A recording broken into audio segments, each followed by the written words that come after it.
మాకుందండి. Right right Yadagiri గారు, మళ్ళీ వస్తాం మీ దగ్గరికి. మనతోటి ఓకే. న్యాయవాది రామ్మోహన్ రావు గారు, రాజకీయ విశ్లేషకులు, న్యాయవాది మనతోటి ఉన్నారు. రామ్మోహన్ రావు గారితో మాట్లాడదాం. రామ్మోహన్ రావు గారు నమస్తే అండి. లక్ష్మీనారాయణ గారు నమస్కారం, చెప్పండి. రామ్మోహన్ రావు గారు, ఈరోజు ఏదైతే పిఠాపురంలో పవన్ కళ్యాణ్ గారు కొన్ని వ్యాఖ్యలు చేశారు, గత ప్రభుత్వం మీద కొన్ని ఆయన తీవ్రమైన ఆరోపణలు కూడా చేశారు. ఏదైతే డైరీలు ఉన్నాయో ప్రభుత్వానికి సంబంధించిన డైరీలని అన్నింటినీ కూడా గత ప్రభుత్వం చిన్నాభిన్నం చేసిందని, ఏదైతే ఈ గోవులకు సంబంధించి 250 వరకు గతంలో ప్రభుత్వం హయాంలో ఉన్నాయి, ఇప్పుడు దాన్ని మేము 12,500కు ఎన్డీఏ ప్రభుత్వం దాన్ని పెంచుతుంది, గోవుల సంరక్షణకి మేము కట్టుబడి ఉన్నాము, గోశాలల యొక్క గోవుల యొక్క సంపత్తికి మేము తోడ్పాటుకు ముందుకు వెళ్తామని చేసిన పల్లె పండుగ కార్యక్రమంలో పవన్ కళ్యాణ్ గారు చేసిన వ్యాఖ్యలను మనం ఏ కోణంలో చూడాలి? లక్ష్మీనారాయణ గారు, మీకు అట్లాగే కళలో ఉన్న యాదగిరిరావు గారికి నమస్కారం.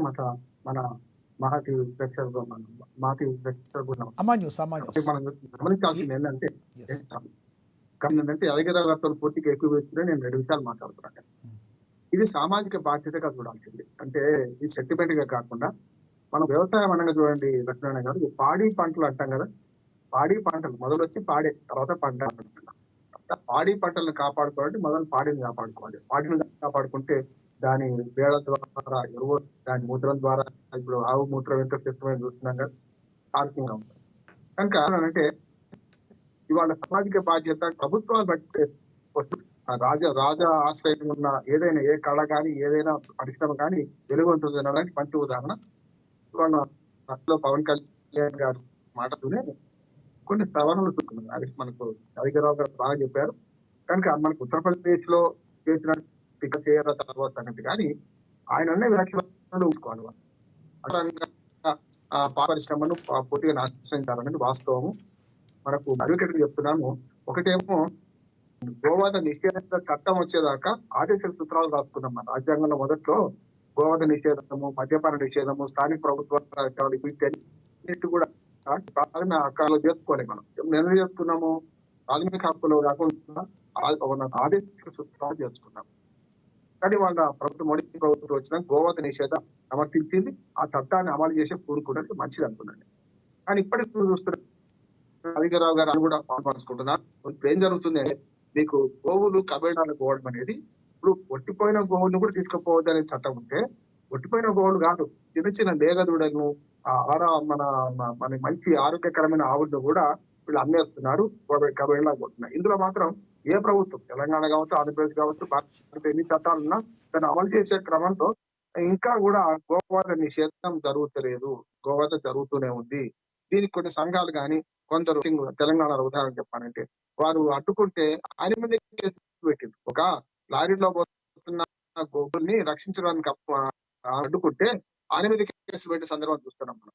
అంటే మరి దొంగ చీకటి ఒకటి ఇదే ఉంటుంది కనుక ఎట్టి పరిస్థితులలో గోవాద నిషేధానికి విధంగా పునాది వేయాలి, అధికారులు సహకరించాలి, రాజకీయ నాయకరించాలి.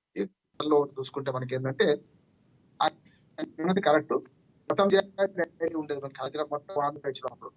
ఇప్పుడు విజయ డైరీ పరిమితమైంది, ఇప్పుడు విజయ డైరీ లేదు. కనుక ఇప్పుడు ఏం చేస్తున్నారు, అక్కడ ప్రోత్సహిస్తున్నారు. అంటే మ్యాథ్స్ చట్టం వచ్చిన తర్వాత చాలా డైరీలు బాగుపడ్డాయి. ఉదాహరణకు తెలంగాణలో కరీంనగర్ డైరీ, డైరీ, ఇట్లాంటివన్నీ మన గోవుల పెంపకాన్ని ప్రోత్సహిస్తున్నారు. గోవాద నిషేధించే ప్రయత్నం. కానీ ఇక్కడ ఏమైందంటే తమ సొంత పెట్టుకొని దాని దీనికి సహాయింపు కాదు. గతంలోనేమో చంద్రబాబు హెరిటేజ్ డైరీ పెట్టుకొని డైరీని దెబ్బతీసిన ఆరోపణ ఆయన మీద ఉన్నది. మ్యాథ్స్ సొసైటీకి ఆయన మీద ఆరోపణ ఉంది. అట్లానే ఇప్పుడు జగన్మోహన్ రెడ్డి గారికి వచ్చినాక అమూల్ డైరీ తీసుకొస్తా అనుకున్నాడు. కానీ ఇక్కడ మన ఆంధ్రప్రదేశ్ సంబంధించిన విజయ డైరీని ఎందుకు దాన్ని డెవలప్ చేయాలని అన్నారు. యాదగిరిరావు గారు ఒక మంచి సూచన చేశారు. కానీ నేను అదనంగా చెప్తాను. అంటే 2, 3 ఆవుల్ని మామూలు వాళ్ళకి ఇచ్చి టీటీడీకి అన్ని ఇవాళ ఒక రోజు శ్రీవారికి అభిషేకం పూలతోని అలంకరించాలంటే ఆ పూల వనాలు మన రైట్. రామ్మోహన్ గారు, మీ దగ్గర వాయిస్ క్లారిటీ లేదు, ఒక్కసారి మీ దగ్గర సిగ్నల్ సరి చూసుకోండి.